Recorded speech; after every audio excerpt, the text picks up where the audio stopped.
Bismillahirrahmanirrahim. Assalamualaikum warahmatullahi wabarakatuh. Balik lagi kita di channel Sumber Dakwah Official. Nah, ini kemarin kan ada fenomena yang sangat menarik dan sangat unik. Yang kemarin teriak-teriak dinasti politik. Ternyata, wow, apakah ini dinasti? Ini pokoknya kita kurang tahu. Pokoknya tulis di kolom komentar apa menurut kalian, apa ini termasuk dinasti atau bukan. Nah, ini ada netizen komentar pedas untuk partai yang selalu menyerang, yang mengatakan Pak Jokowi dinasti politik. Oke, tanpa berlama-lama langsung kita berbicara. Bismillahirrahmanirrahim. Let's go. Megawati itu terlalu kuat. Dia ada dalam sejarah itu. Mega nggak pernah punya dinasti tuh. Yang dia lakukan adalah anaknya didik di partai politik dari awal tuh. Bung Karno mendidik Megawati tuh. Megawati mendidik Puan dan seterusnya. Jadi ini bukan dinasti. Ini adalah pendidikan di dalam keluarga. Dibandingkan misalnya dengan Jokowi Oke, pendidikan di dalam keluarga namanya. Oke. tiba ada dinasti di situ. Lain kalau Jokowi dari awal mendidik putra-putranya itu untuk jadi politisi, nah boleh kita sebut sebagai oke, itu adalah kedinastian dalam politik. Kan itu intinya kan. Jokowi kan bukan keluarga politisi, itu tiba-tiba menjadi politik tapi tidak punya kurikulum, maka mulai cawe-cawe menitipkan anaknya di sini mengatur undang-undang, regulasi segala macam kan, konstitusi bahkan dipermainkan. Romy Soekarno, cucu Bung Karno, pengganti dua caleg mundur di DPR. Romy merupakan anak dari Rahmawati Soekarno Putri atau adik dari Megawati Soekarno Putri. Kalau yang ini mah jelas bukan dinasti politik karena tidak dipilih rakyat.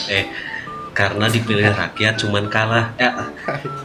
Karena dipilih rakyat cuman suaranya ketiga. Dipilih rakyat cuman kalah sama Sri Rahayu dan Arteria. Gimana sih? Gini maksudnya. Dipilih rakyat cuman juara ketiga. Ya intinya yang ini bukan dinasti politik karena bukan keluarga Pak Jokowi. Jadi gak perlu ada peringatan darurat.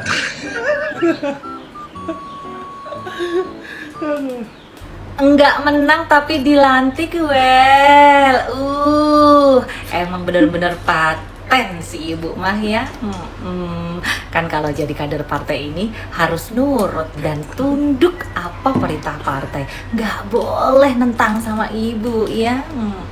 Sekalipun harus merelakan kursi yang sudah diperjuangkan mati-matian kemarin dalam pemilihan, tapi nggak apa-apa demi menuruti perintah partai Maya ikhlas.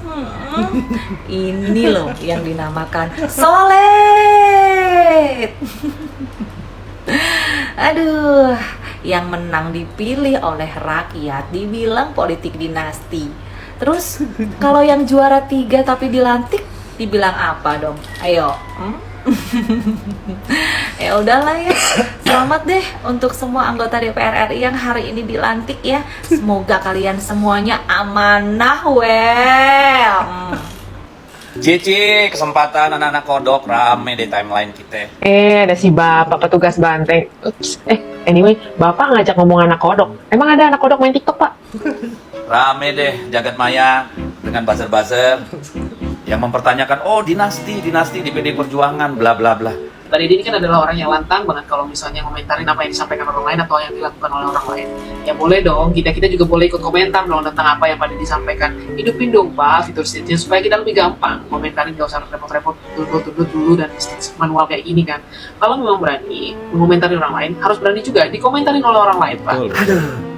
Kejadian di Banten itu sudah berbulan lalu, ya sudah melalui proses Mahkamah Internal dan keputusan di KPU.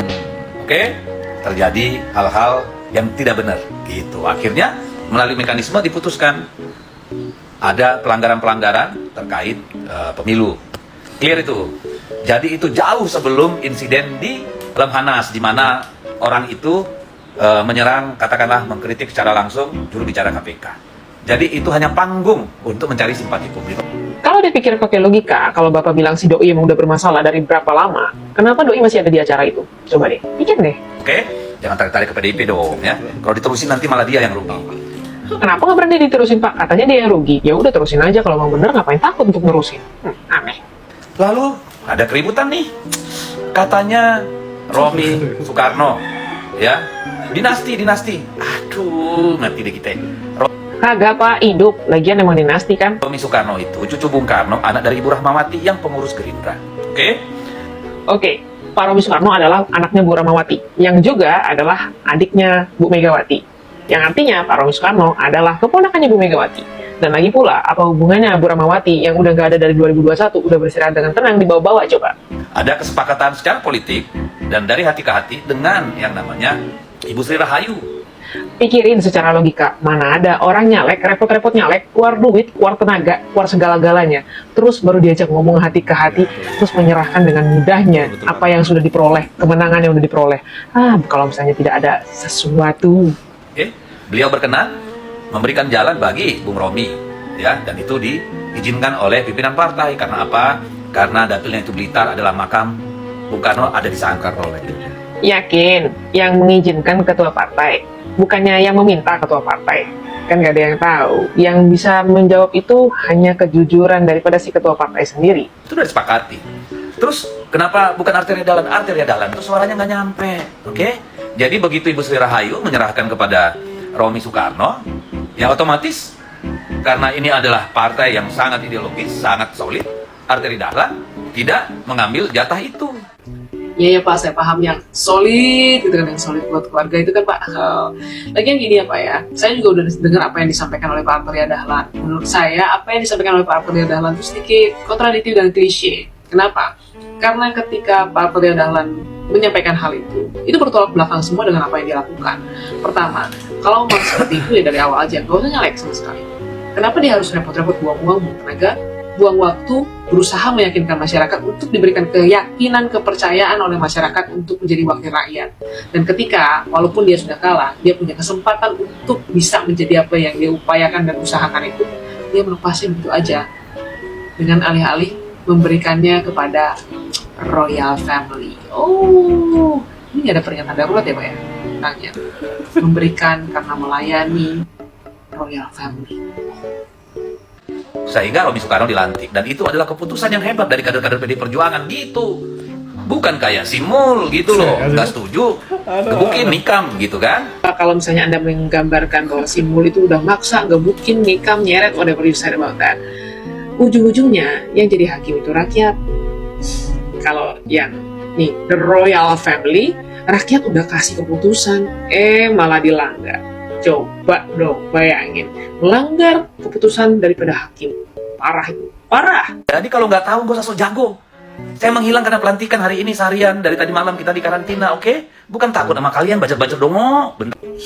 Pak Dedi, saya mah kagak nanya Pak Dedi itu mau di karantina kek, mau dikurung kek, mau dikungkung kek, mau dikentongin kek, mau dikubur kek, maaf Pak, kelepasan. Itu mah terserahnya Pak Dedi aja. Tapi kalau misalnya ya, saya melihat apa yang Pak Dedi sampaikan sebagai seorang wakil rakyat, kayaknya Pak Dedi nggak cocok jadi seorang wakil rakyat.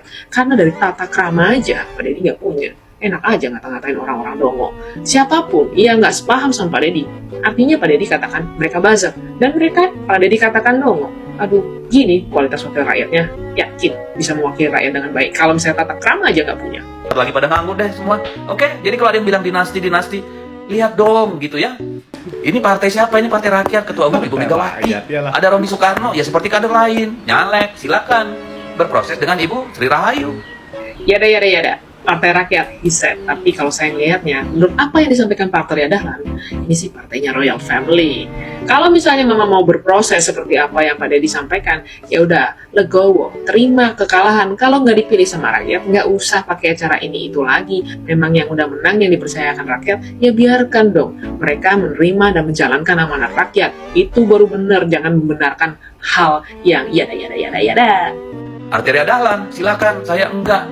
Saya ingin keluarga Bung Karno juga di situ. Lah, itu keputusan mereka. Urusannya apa? Emang ada dipaksa-paksa? Jangan suka ngawur kalau nggak tahu, oke?